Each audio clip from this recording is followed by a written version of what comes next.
السلام عليكم ورحمة الله وبركاته. ازيكم عاملين ايه؟ يا رب تكونوا بخير. معانا النهاردة الفيديو الرابع من سلسلة أهم مدرسين شرح مواد الثانوية العامة على اليوتيوب. في الفيديو ده هرشح لكم أفضل قنوات تقدروا تذاكروا منها العربي وتقفلوه كمان حتى لو مش بتاخدوا دروس أو بتنزلوا سناتر. وطبعا لو انت في تالتة ثانوي أو لسه داخل تالتة ثانوي يبقى لازم تركز على العربي وتذاكروا كمان كويس لأن محتواه كتير وفروعه مش قليلة.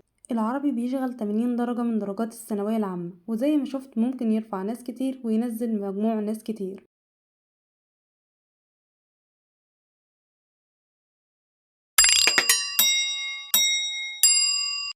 أول قناة معانا النهاردة هي قناة مستر رضا الفاروق. مستر رضا بينزل فيديوهات تأسيسية مفصلة لكل فرع في المادة، سواء بلاغة أو أدب أو قصة أو تعبير. ده غير مراجعاته اللي بيشرح فيها الفرع كله وبيحل عليه وبيطلع لك كل التريكات المهمة اللي فيه، وكل ده في نفس الفيديو.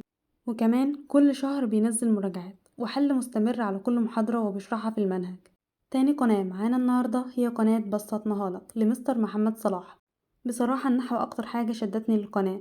فعلا القناة اسم على مسمى، بتبسط لك المعلومة والقواعد بطريقة سهلة جدا، وده للطلبة اللي النحو صعب معاهم.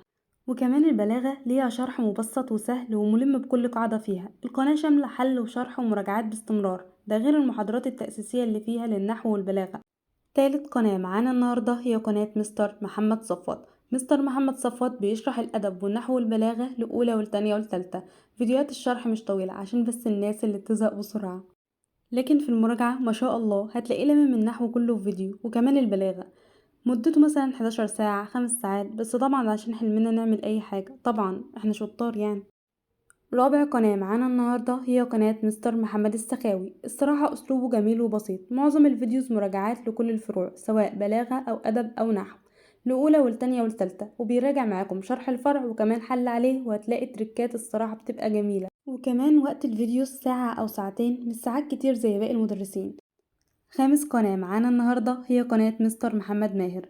دي بقى ايه؟ قناة الحل اللي معانا النهاردة، عليها حل لكل الكتب اللي موجودة في العربي، وبكده تقدر تذاكر وتحل وكمان تشوف اللي حليته صح ولا لأ. وما تنساش أهم حاجة تطبق على اللي انت ذاكرته عشان ما يطيرش من دماغك. الحل على المعلومة بيثبت المعلومات في دماغك أكتر، فلو بتذاكر من غير ما تحل وتطبق على اللي انت ذاكرته يبقى انت كده معظم مجهودك بيضيع على الفاضي. ودول كانوا أفضل قنوات شرح وحل عربي على اليوتيوب. أنا شايفة إن أي طالب يقدر يعتمد عليهم وكمان يقفل بيهم المادة شرح وحل ومراجعات حتى لو مش بينزل سناتر أو ياخد دروس.